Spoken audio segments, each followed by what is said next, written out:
प्रधानमंत्री नरेंद्र मोदी की दूसरी कार्यकाल का 1 साल पूरा 31 मई यानी कि रविवार को पूरा हो जाएगा। इससे एक दिन पहले शनिवार पीएम मोदी ने देशवासियों को एक चिट्ठी लिखी, जिसमें उन्होंने बीते 1 साल में सरकार की उपलब्धियों और चुनौतियों का जिक्र किया। पीएम मोदी ने अपनी चिट्ठी में जम्मू कश्मीर से अनुच्छेद 370, राम मंदिर, 3 तलाक और नागरिक संशोधन बिल CAA का जिक्र किया। इसके साथ ही उन्होंने कहा कि कोरोना वायरस के संक्रमण के बाद से आर्थिक चुनौतियों से निपटने के लिए पूरा देश एक साथ खड़ा है। लेकिन पीएम मोदी की बातों से इतर बीते 1 साल में पीएम मोदी के कार्यकाल में कुछ ऐसी बातों पर ध्यान दे तो पाएंगे कि ये देश के हित में नहीं थी और ऐसा नहीं होना चाहिए था। नंबर 1, नागरिकता संशोधन बिल CAA को लेकर दंगे। मोदी सरकार में गृह मंत्री अमित शाह ने नागरिकता संशोधन बिल पेश किया, जिसके मुताबिक बांग्लादेश और पाकिस्तान में ऐसे अल्पसंख्यकों जिनके ऊपर धर्म के आधार पर अत्याचार हुआ, उनके देश में नागरिकता दी जाएगी। लेकिन इसमें मुस्लिमों को शामिल नहीं किया गया था।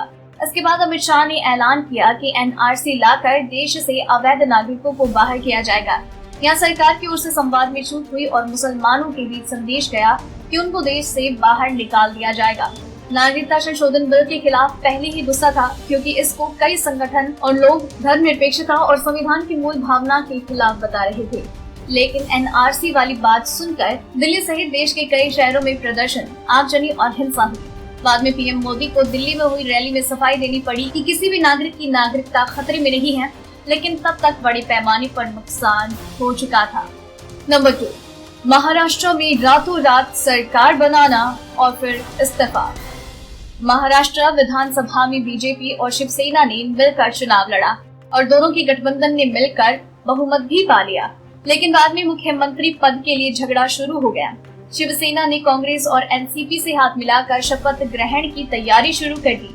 जिस दिन शपथ ग्रहण होना था, उससे पहली रात ही एनसीपी नेता शरद पवार के भतीजे अजित पवार बीजेपी से मिल गए। सुबह 7 बजे के करीब देवेंद्र फडणवीस ने, सीएम और अजित पवार ने भी उनके साथ जाकर राजभवन में शपथ ग्रहण किया।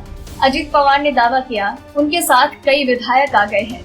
मामला सुप्रीम कोर्ट में जा पहुंचा, जहां पर फ्लोर टेस्ट का फैसला सुनाया गया। लेकिन इससे पहले ही देवेंद्र फडणवीस ने इस्तीफा दे दिया। अजित पवार का दावा हवाई साबित हुआ। बीजेपी की भी काफी किरकिरी हुई। इसके साथ ही राजभवन और केंद्र सरकार पर भी सवाल उठे। नंबर 3, विपक्ष की भूमिका हो गई जीरो। इसमें दो राय नहीं है कि मोदी सरकार अपनी दूसरी कार्यकाल में प्रचंड बहुमत के साथ आई और राज्यसभा में भी उनको समर्थन देने के लिए साथ खड़ी है।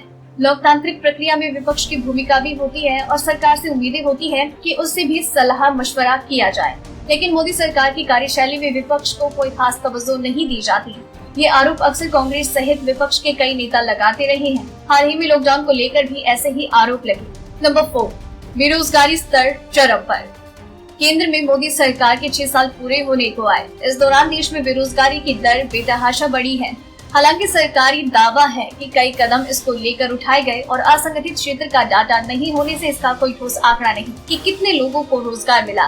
लेकिन सच्चाई है कि बेरोजगारी दूर करने के लिए मेक इन इंडिया और स्किल इंडिया जैसे कार्यक्रम जमीन पर फेल साबित हुए और ये रोजगार देने में सक्षम साबित नहीं हो पाए। दूसरी ओर सरकारी नौकरियों में भी अवसर कम होते जा रहे हैं। लॉकडाउन के बाद एक बड़ी संख्या बेरोजगार हो गई है और ये सरकार के सामने बड़ी चुनौती है। नंबर 5, प्रवासी मजदूरों की दुर्दशा।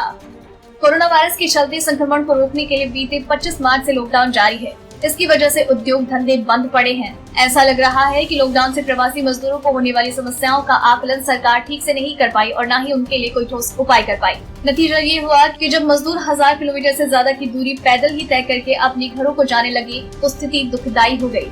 सरकार पर भी दबाव बढ़ा तो श्रमिक स्पेशल ट्रेनें चलाई गयी, लेकिन उनमें क्या हाल है किसी से छिपा नहीं।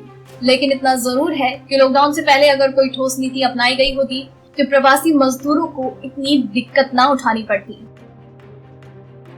सब्सक्राइब करें हमारा चैनल ऐसी ही लेटेस्ट और इंटरेस्टिंग न्यूज के लिए।